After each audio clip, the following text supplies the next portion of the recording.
Welcome to Live Well, Dream Big. I'm Suzanne Monroe, founder of the International Association of Wellness Professionals, where I've been teaching people how to live a life of wellness, tap into their passion, and go for their dreams for over 15 years.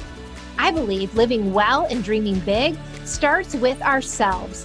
This podcast will show you how to create a healthy, holistic life, empower your mindset, follow your dreams, and make a big impact. Let's dive in right now.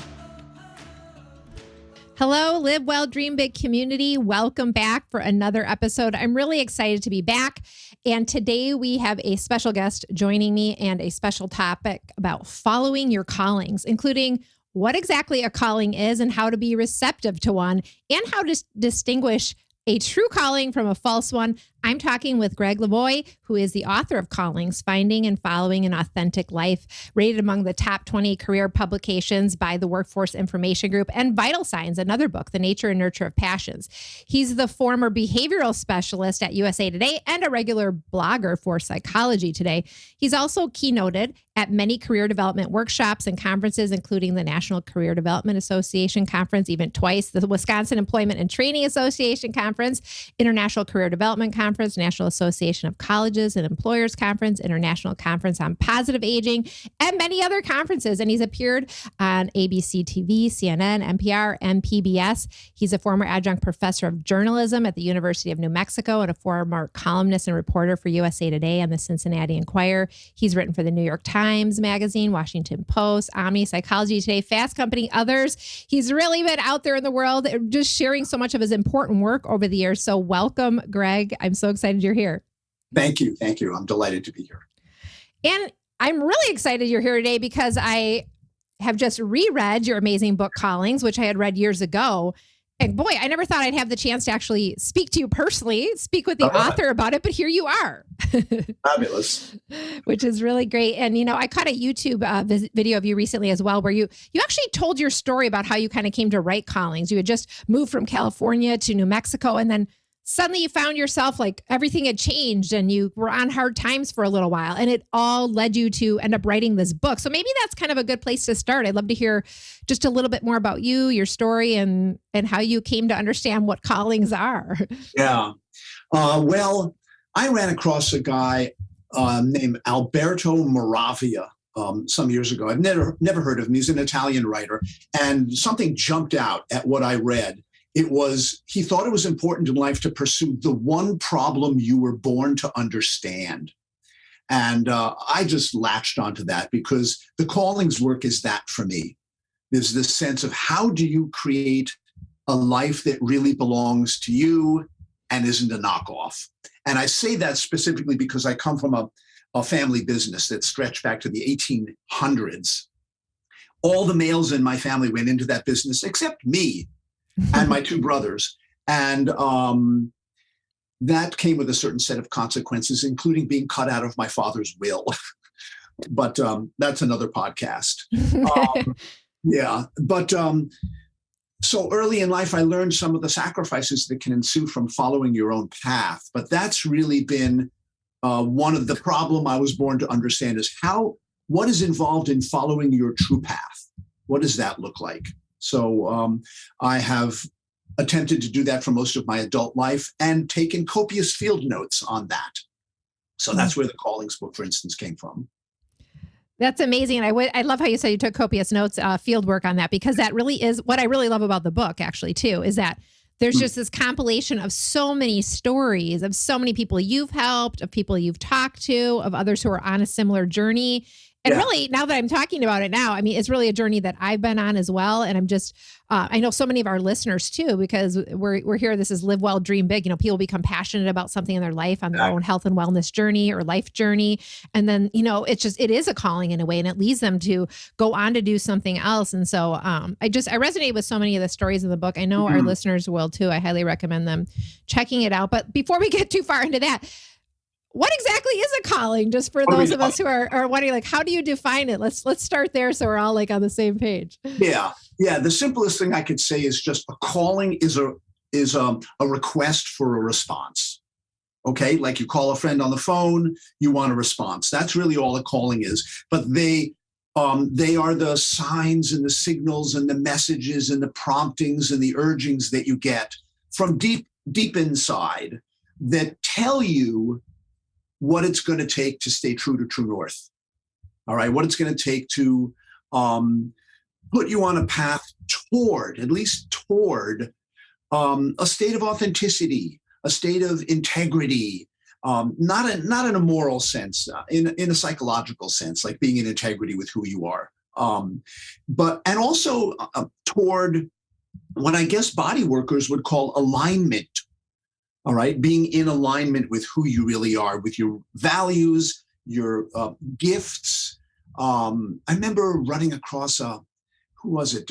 Frederick Buchner is a theologian. He said, find the place where your deep gladness meets the world's deep hunger.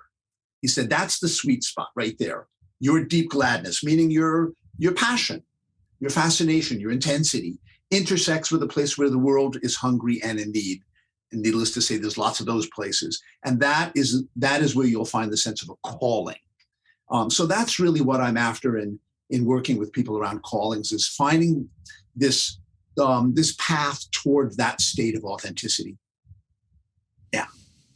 I love that. Yeah. This hunger and then this passion, like they actually do unite. And yet for so many people, they feel so purposeless. They don't feel that, there is a reason they're here, or that they can match that up with this greater need. It seems it's like too far-fetched. I mean, is this possible for everyone?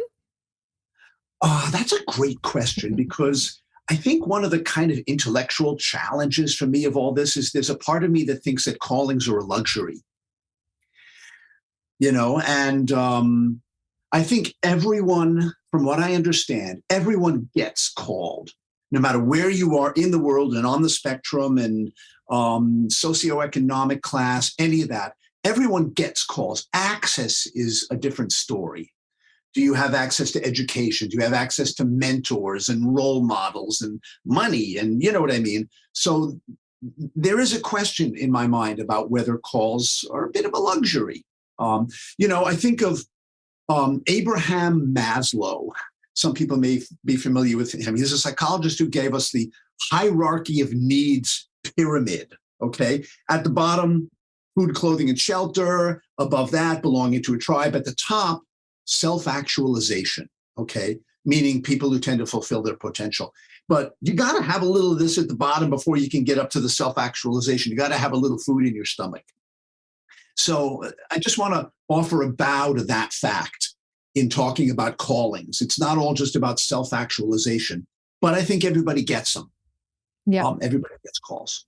Well, and I think you say in the book too, which is interesting. Yes, on one level, I'm sure a lot of people pick up this book because they're looking for finding their purpose in life, but callings could be about, I think you mentioned, like leaving a relationship, or, changing a location where you live, or, it could be about anything. So the fact that you could be receiving a calling about anything in your life, and really it's this idea of kind of opening up to them. And I love how you say that callings, like they keep surfacing until we actually deal with them, which I found very interesting, right? These things like they keep repeating. Yet if you're someone who feels like you don't have clarity, or you feel like, you're not being shown your next steps, it can be frustrating for sure. You might be like, well, I don't believe in callings, right?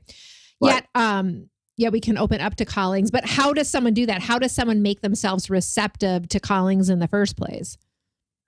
Yeah, I think the word receptive is key. Turn on the receiver. And this, I get it. This is an acquired taste to listen down in, because what if the marching orders you get are like really in opposition to the way you're living your life? You know what I'm saying? Whether it's a vocational call, or like you said, a relationship call, or a service call, or a health and wellness call. What if the calls you get when you turn the receivers on and start listening to yourself, strike up a conversation ongoingly with yourself? What if it's not what you're doing now? That's going to be a bit of a crisis. All right. So people have to kind of bundle that into their expectations, that when you really start listening down in for your callings, there'll be some confusion. There'll be some uncertainty. There'll be mixed signals. There'll be fear. I don't mean to frighten people, but, the mythologist Joseph Campbell, who gave us the hero's journey, and the bumper sticker, follow your bliss. He said, phase one of responding to a calling is running from it. And there's a reason for that, because they are calling you away from what's familiar typically towards something new, something deeper. And that can be unnerving and unsettling, destabilizing. I think that's a really great way of putting it, right? It's like fear is kind of the initial thing. And then even if you open up to it, you're like, okay, I keep getting these callings. As you said, it's repetitive. Yeah. Or you're waiting for a calling, right? You talk a lot about waiting. Our culture wants everything right now, right in front of us. And it can feel like, yep, there it is. Waiting can feel like, okay. Or we can see other people getting results and we're thinking, wow, that happened so easily for them. Yet usually that's not the case, right? So there's this element of waiting that you also talk about. And I think that's kind of important. Actively waiting, you said, versus, actively being patient. Like, how does that play a role? Or what do you mean by that? Yeah. I mean, not just sitting twiddling your thumbs. Being actively patient is taking steps, doing research for whatever direction you feel called in, interviewing people who are doing what you want to be doing, reading books about it. So there is one book, and only one book, I have ever read 5 times. And I think I refer to it in callings. It's a book called Transitions, written by a guy named William Bridges. And this is a book about how people make change. And his take on it is that it happens in 3 stages for most people. Stage 1 is endings. All right. Stage 3 is new beginnings. I keep going back to that book and have it 5 different turning points in my life because of the middle section and his description of it. He calls it the neutral zone. And it's a stinker. And most people, myself included, hate it because it's the in-between. It's the waiting and the wondering and the not knowing and the uncertainty and the kind of feels like a holding pattern. And Bridges makes a really elegant case for why it's really important to be willing to hang out in the dangle in a neutral zone, if you're in one, and not go for like quick fix, next job or next relationship or next plan or next thing on your to-do list. It reminds me of, Malcolm Gladwell. Does that name ring a bell? Yep. Wrote, The Tipping Point. And right. He got a lot of press for saying a bunch of years ago, the 10,000 hours thing. He said that mastery in any field of endeavor requires a minimum of 10,000 hours of dedicated practice. And so the math on that is 90 minutes a day for 20 years. Wow. And I'm like, I just want to skip ahead to the part where I'm awesome. And I think a lot of people feel that way, and they do about the neutral zone. They do about cocooning, lot going on in there, transformation. And it's hard to not know and to be in between. And I just giving a tip of the hat to how important that is in the follow your calling scenario, is the willingness to listen, to be quiet, to let callings kind of land on you, make their way to you, and the unfolding process, whatever it may require patience on the order of years. I'm just saying, also bundle that into your anticipations. I think it's good to set those kind of expectations. And I think so many people who are listening are actually in transition right now. I know so many people in transition personally. It seems like more than ever. And just in talking with those people and kind of watching their process, some are super uncomfortable with it, right? And others are like, okay, I am going to lean into this transition, but it takes courage to do that. It takes courage to be like, I'm going to sit in this muck, as you say, kind of sit in this place that's really challenging and maybe be waiting, but maybe be actively waiting. And then you're like, okay, hope the calling is coming, right? But we might just have an inner feeling and knowing to kind of take a certain path or to make a change or go into a certain profession or take on a cause or whatever. I know it can show up in different ways for different people. But for those who are like, okay, Gregg, I'm willing to sit in the transition. It might be a couple of years. I'm open to this. But in the meantime, I want to be open to callings. Yes. But, what ways are they going to come to me? Like, what are some of the channels or ways that callings actually do show up for people? I know you describe it in great detail in the book, but I'd love to hear a little bit more. Yeah. Well, for one thing, I just want to preface this by saying I'm not a really big believer in like the burning bush scenario. Like and I suppose some people get their callings in that way, like chariots streaking across the sky, the voice of God. But most people, I think, don't. They get them in lots of smaller calls. And so what I'm always encouraging people to do is just open up your aperture and look for all the little signs in the course of a day, an average day. An intuition is actually technically a calling, an intuition, right? Or the section of the bookstore you always walk into first when you walk into a bookstore. There's a calling embedded in that little pattern. Where's there friction in your life is another place, another channel that callings come. Because it's like in nature, friction happens where changes are taking place. So where are changes taking place in your life? There's little calls in that process. What are you passionate about? What are you excited to learn about next? There's lots of channels that calls come to us. So it's just about broadening our sense of where they can come from and not waiting for some great big strike of inspiration. All right. So yeah, go ahead. No, we all want the big, just tell me what to do and I'll do it. I know, just marquee. I just want to see marquee with this is your calling. Yeah, this is what you're supposed to do next. Wouldn't that be nice? But I do love how you said, open up your aperture. Yeah. Because it's kind of a sense like, okay, there's all these things that are happening around me all the time. But if I don't have that awareness, or I'm kind of stuck in the muck or whatever, I'm not listening to those things, then I don't notice those things. And so it's interesting that all these things are kind of going on around you. Yeah. And you may already be getting callings right now, but you don't realize it. Yeah. This is the level at which I encourage people to look at this stuff. One way that calls sometimes come to us is through song lyrics you can't get out of your head for weeks. This just sounds really weird. But especially people have that, burning bush idea of how it's going to come to them. There's an author named Ann Tyler, and she's most of her novels are about the relationship between couple dynamics. And she says, I can always tell what my husband is really thinking by the tunes that he absentmindedly hums in the car. And so, gentlemen, you should take note of that. I'm just, I'm in the mood for love is really different than tied to the whipping post. But I noticed that in my life after I started reading her, after I heard that line of hers in one of her books about her husband. And I realized I've had that experience. I was about to quit a job out of frustration and impatience. And for a week or two, right around that period of time, I kept hearing this one line from The Wizard of Oz, just day and night in my head, just one line, if I only had a brain. And I realized, wow, I suddenly caught that I had this running through my head, and I realized, okay, I'm not thinking this through. That's why that's in my head. I'm not thinking this through. That's a little calling to pay attention, all right, to redirect. And so I backed off of my impulsive desire to quit that job out of really, frankly, anger and frustration. Okay. So that's the level at which I'm always encouraging people to take a look at where callings come from. It can be very, very subtle stuff like that.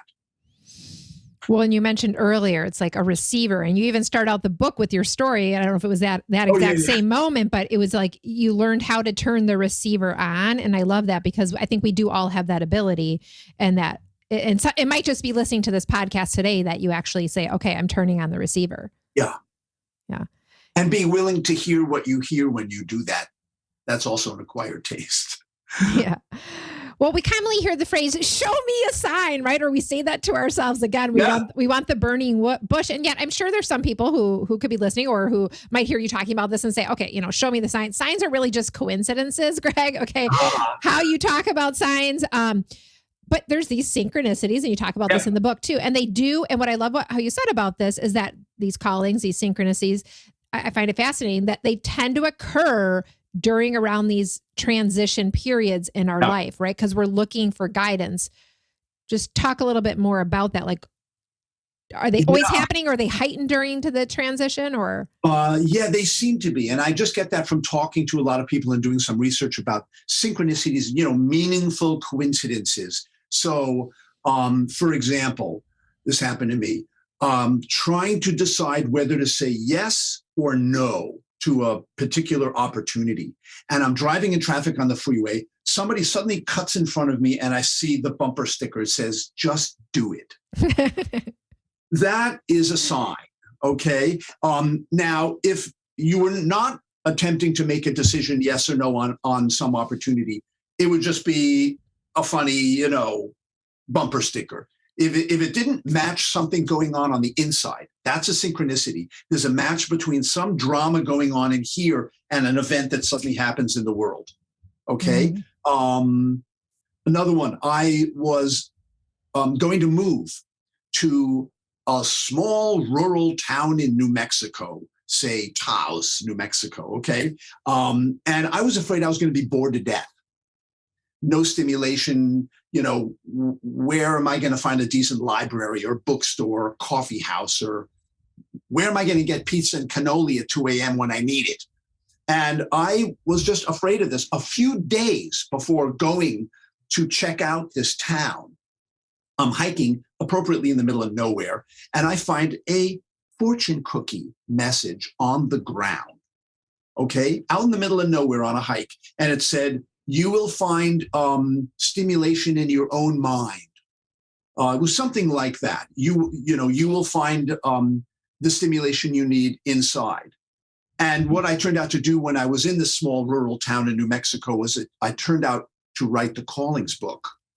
Okay, so that's a synchronicity, but it's got to be a connection between some emotional state that you're in and some external event. Otherwise, it's just a coincidence.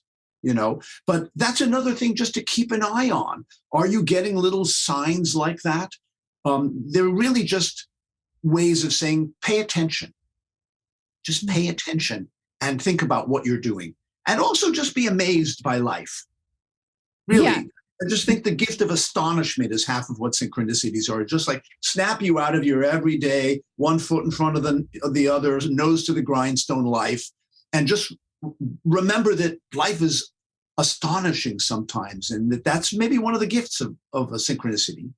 Well, I love the bumper sticker and I love the fortune cookie. Those are really great. And those are just good examples. In the book, you say the truth is not simple. It can be hard to distinguish whether calls are authentic or siren songs, true to our trajectory, or a dangerous distraction. And I think that is such a powerful point, right? Because someone else might see that bumper sticker and be like, but you can feel like you received a sign and you wonder, okay, is this enough? Oh, I saw the bumper sticker. Is that enough, to indicate, yes, that's a yes. And you talk about that external and internal alignment. I think that totally makes sense. But how do we really know, okay, if that was a real calling, it was a true one, it was a false one? Is there any way to say that bumper sticker was it or not? Yeah. I mean, you have to be open to signs and signals and wonders and miracles and messages, but you also have to keep your brain engaged and, not have it in neutral. It's one of the questions I ask everybody. How did you know ultimately that this was a call for you? And, not a false call, but a true call. How did you figure this out? And so that the answers that people gave me to that question were so consistent over the years that I was researching the book that I can just list them. People said to me they knew a call was true when it kept coming back. And that was when it kept coming back over time. It came at them from a lot of different directions. Okay. It wasn't just like occupation you picked out of a handbook or something, or just something that happened one day. There's a clustering effect, and you gotta kind of connect the dots a little. People said they knew calls were true when it scared them. One guy said, I figure if a call feels safe, it's a little suspect. But if it scares the daylights out of me, he said, it means I'm close to something vital. But that was interesting. So that's actually a diagnostic. Does it make you nervous? I had a public speaking teacher once say to me, if you're not scared going up on stage, you don't have anything at stake. So that was interesting. Calls are true when they draw energy and passion out of you. That's one. What else? Calls are true. Ultimately, the only way people tell that is by trying them out. You know what I mean? Is like you get a call over a period of time. It seems like, okay, this one's not going away. And you move toward it. You attend a lecture about it. You do an informational interview with somebody who's doing what you want to do. You read a book about it. You start journaling about it. You, whatever. You interpret dreams that seem to be based on it. You move toward it.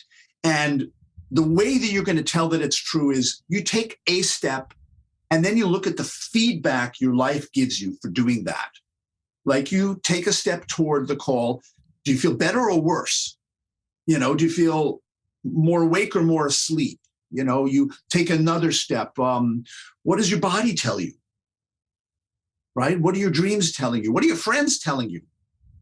Like, wow, Suzanne, I haven't seen you this psyched in years. What's going on? So there's a way in which you tell the truth or the falseness of a call by trying them out and then taking small steps. And I like this approach better than make a 5-year plan, an extreme makeover kind of thing. And then you look at how you're doing in a year. No, the daily to-do list approach is really the way to go. Small steps, look at the feedback. Small steps, look at the feedback. I love that. I'm all big on small steps as well. I think that's so huge because you're right. Then you get the feedback. You take the little bit of step you see, right? And what you're saying is you've held these multiple events and they're kind of recurring and they keep happening. And then you get started, you try it out, right? But I'm sure, a lot of people, those things are happening to them and maybe they're locked in fear. They don't do it. But what happens when someone actually ignores all the signs? Because I know in the book you talk about people generally don't pursue the callings until the fear of doing so is finally exceeded by the pain of not doing so, which I thought is, pretty cool. You say we have this high threshold, right, for pain. People avoid their callings, which I think is interesting. And then what happens when they do avoid it?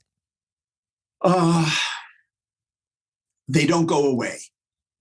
That's one thing. Yeah. The search party ain't going to retire, for better and for worse. It's really the blessing and the curse of callings, is that they show up, but they're not going to go away just because you close the door on them. They're going to find another way in. And my own experience, the hard way, as well as people I've interviewed, is that the longer you ignore a call, the more you're kind of turning up the volume on it, if not the voltage. And then you're going to start tempting a wake-up call.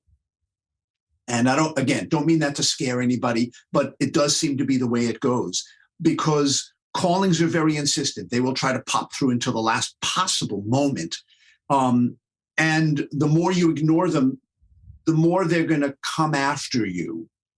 All right. And this can show up as body symptoms. All right. Maslow talks about this. When we deny our essential core, we get sick, he says, emotionally, physically, even spiritually sick. And so you can't. So here's my sense of it.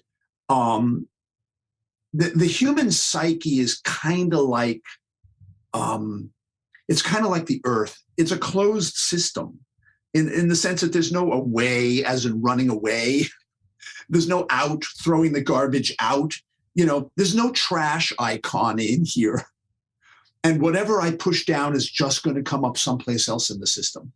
Okay? Through my dreams, through my body symptoms, through the weird sense of failure to your life, a sense of being out of whack with yourself. And you can't just push stuff down and expect it to stay there. It's going to find a way up. I remember this Mexican poet I ran across named Jose Frias. He said, I tried to drown my sorrows with drink, but the damn things learned how to swim. That says so much to me about callings, that they are there to bring us into a state of alignment and authenticity and power and voice and gifts, giving our gifts to the world. And they're stubborn. They're really profoundly stubborn. So that's my sense of what happens if you say no. Yeah. And I think it's interesting you talk about the body because so many people in our community, that's really what happened to them that led them to where they are today, is that they were ignoring stuff, but then it started showing up in the body, right? And then they were faced with, they couldn't no longer ignore it really. And I think you talk about this whole language of the body in the book and how Yeah. callings can come in that way. And talk to me a little bit about that, because I think some people will be like, well, oh my gosh, I have an illness or I have these pains and now this is a calling, and they could go into a state of kind of blaming themselves. I mean, how does looking at the meaning of our body signs and pains and illnesses help us, rather than, we don't want to blame ourselves, but we want to be able to be open to what it might mean? Yeah, that's a great question. Great question. Who was it? Stephen Levine, the American Buddhist teacher, said, we are not responsible so much for our illnesses, but we are responsible to them, meaning to respond to them, to inquire about them, to enter into dialogue with the symptoms. And a symptom just means a sign. Actually, that's the origin of the word. And I love this. The word pathology means the logic of pain, even if it's psychologic, right? So, my sense, and there is so much research and science behind this idea that, for instance, a sense of meaning and purpose is very closely related to health and wellness. All right. Guy named, what's his name? Richard Davidson, University of Wisconsin, has what he calls the 4 pillars of health. Purpose is one of them, a sense of purpose. And that's something that callings bring to us. And so the more you have a sense of purpose in your life, the healthier you're going to be, more longevity, better cardiovascular health, less depression, stronger immune system. And they've done double blinds on all this stuff. And there's a ton of research that backs up the idea that being in integrity with who you really are is health producing. So, and there was a guy that I interviewed for that chapter, The Language of the Body. His name is Arnold Mindell. And he's started what's called process-oriented psychology, brilliant body-mind guy. And he said to me during the interview, he said, symptoms are usually dreams trying to come true. Remember this? Dreams trying to come true. And I'd never heard anything like that at the time he told me that, but I realized that's actually kind of a belief I've had myself forever, which is that, especially the big gifts, become needs to be expressed in the world. And if they're not expressed, they're going to turn into symptoms of one sort or another. I've definitely seen that in my own life. So there's a way in which we can, that's another channel into callings, is to open up the hatch on a symptom, whether it's a physical symptom or, insomnia or something like that. But just to open up the hatch and look at that and enter into a conversation. In fact, this is what Mindell suggests. Identify some recurring symptom in your body, just something that's got your attention, and give it a voice, let it fill in the blank. So this would be the symptom talking to you, saying, my dream is that you, and fill in the blank. And that's to me is a brilliant way of entering into conversation with a symptom, a sign, and exploring the logic of pain. What does it want from you? What is it trying to communicate? To whatever degree there might be something to that.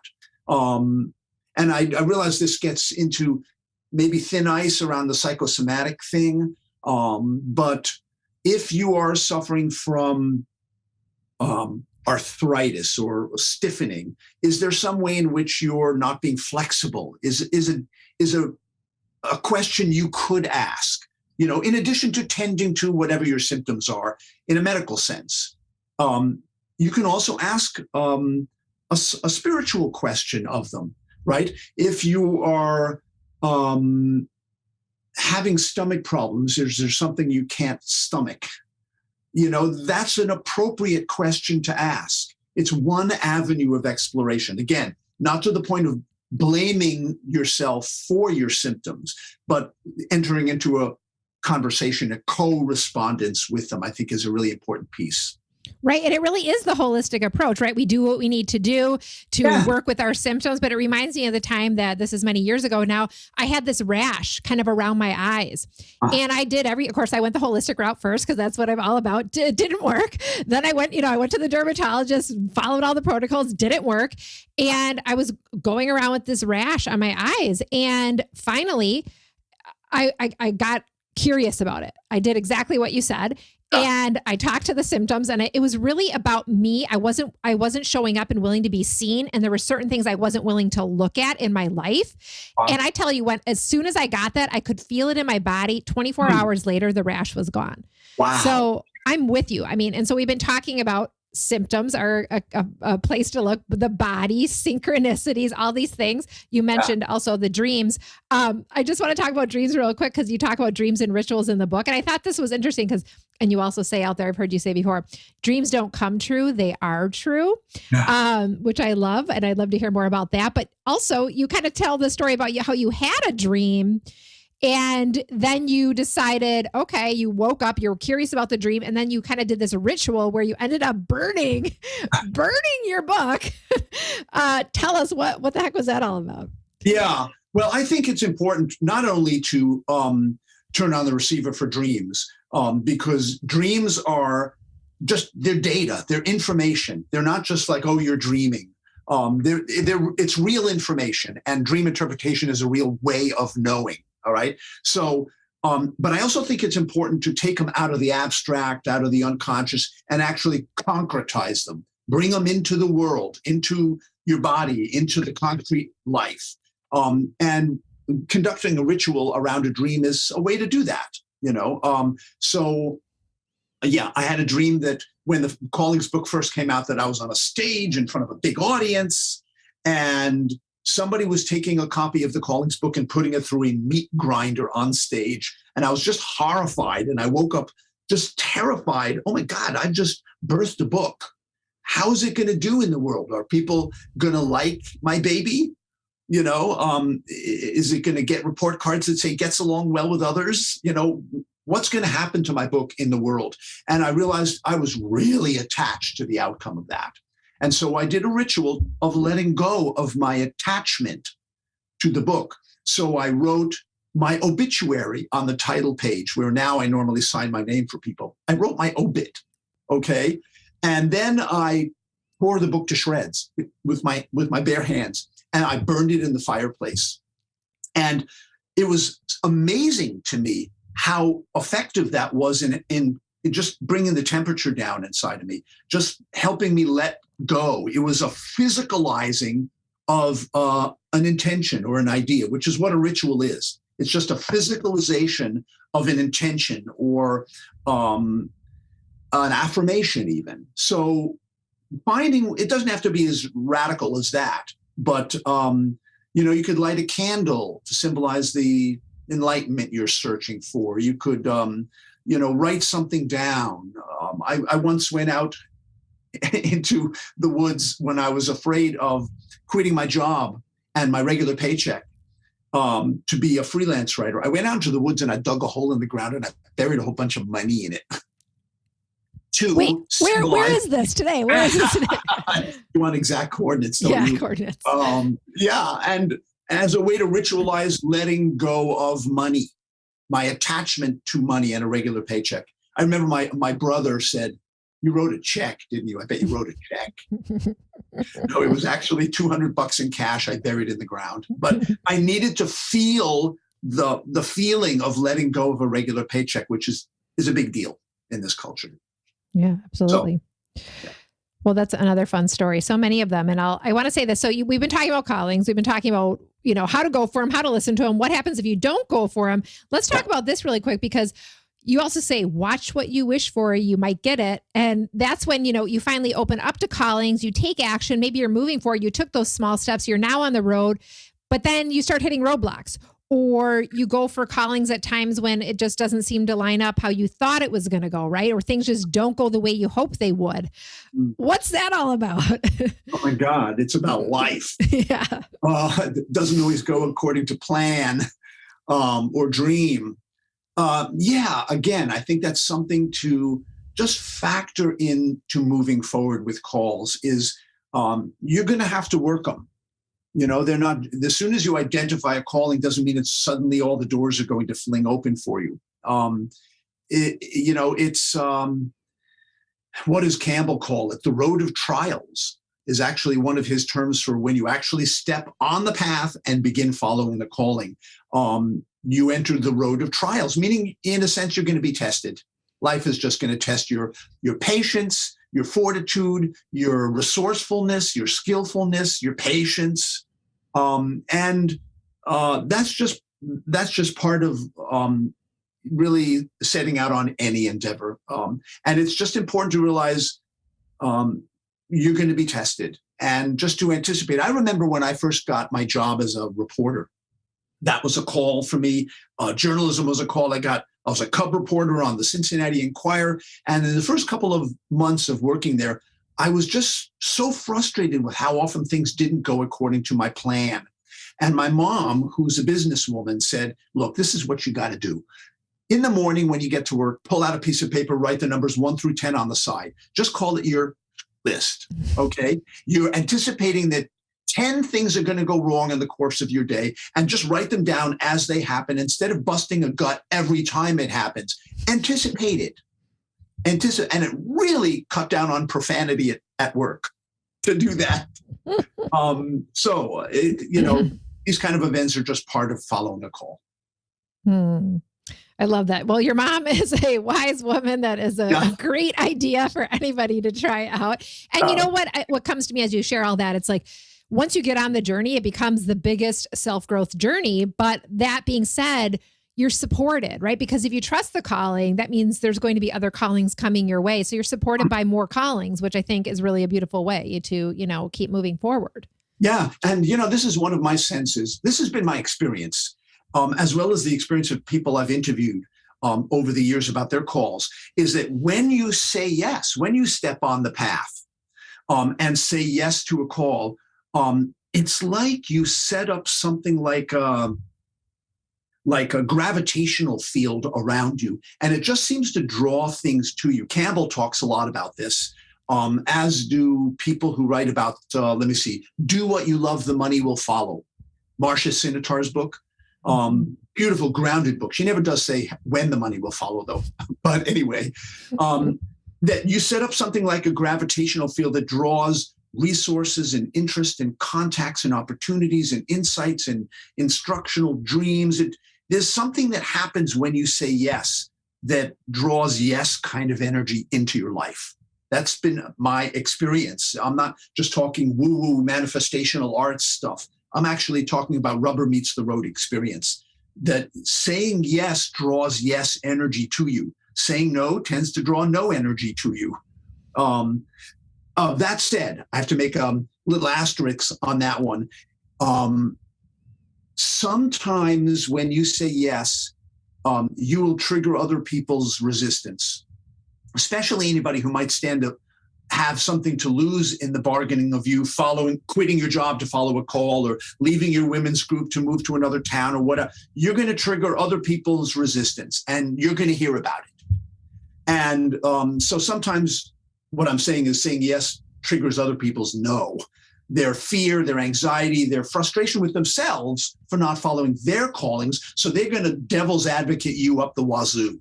They're just going to challenge you. They're going to find all the flaws and the obstacles and assure you're the right person for the job, and you're not exactly educated for that, or who do you think you are? All these kind of things. So I just, again, something to build into the works is,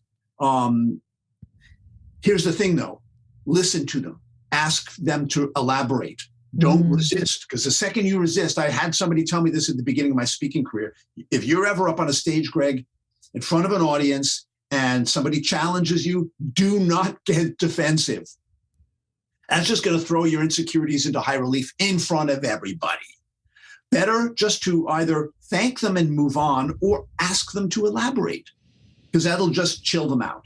And they'll often come back to realize, yeah, I'm really challenging myself through you. I'm so So glad you shared this, because this is something that comes up a lot for people who are on this Live Well, Dream Big journey, especially coaches in our community. Once they say yes, right? And I hear this at least on a weekly basis. They're out there so excited. They're telling everyone what they're up to. And then family in their life, friends in their life kind of cast that shadow of doubt.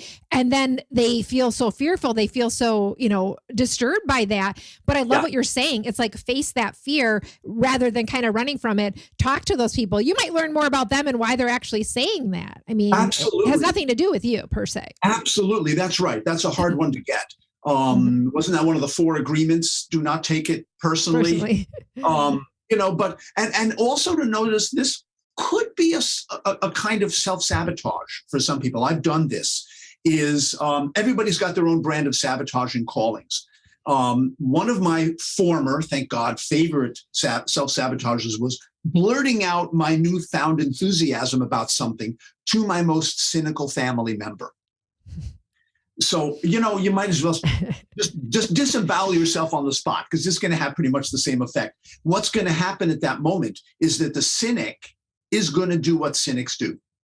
They're going to find all the problems, all the obstacles, and you're then going to feel unsupported and abandoned or betrayed or whatever, when you probably should have known better by now, given that you were raised by that person. You know what I'm saying? So just be aware that of what your own self-sabotages are on the path. And sometimes sharing it with a family member like that is a perfect recipe for undercutting yourself. I love that, though, because if you have this awareness, you can be like, oh, I'm doing it again. And yet at the same time, if you're doing it, maybe it's a mirror. It's like, okay, you've gone out there, you've said this, you're getting their feedback, and you're like, what part of me actually believes this? Because if I didn't believe this, I wouldn't be bothered by it. That's right. I wouldn't be bothered by it if I didn't believe it at some level.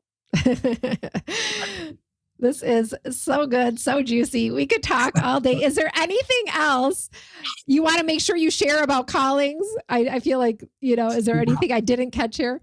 I don't know. I guess it's just something from my heart. Life is so rich and so astonishing, and it's so profoundly satisfying to share your gifts with the world, to find that sweet spot where your deep gladness meets the world's deep hunger. It's so satisfying that I just hate to see people paint themselves into corners, like, no, I've got to stay here at a toxic job, toxic relationship, a life that's too small for me, telling stories on myself that keep me small and constricted. And I get it. I've been up all those alleys.